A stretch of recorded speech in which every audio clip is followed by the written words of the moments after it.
நெறைய பேருக்கு குலதெய்வம் தெரியாம இருக்கும்.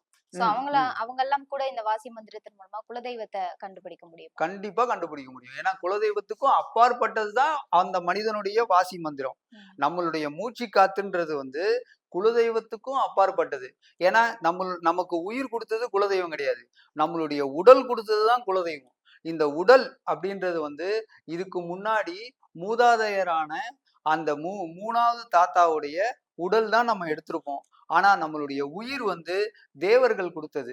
அப்போ இந்த உடல விட உயிர் தான் சிறந்தது. அப்போ அந்த உயிர் மந்திரத்த நாம ஜெபம் பண்ணும்போது, இந்த உடலும் மேன்மையடையும். அதே மாரி குலதெய்வத்தின் மூலியமா கிடைக்கக்கூடிய எல்லா பலன்களையும் நாம் அடைய முடியும்.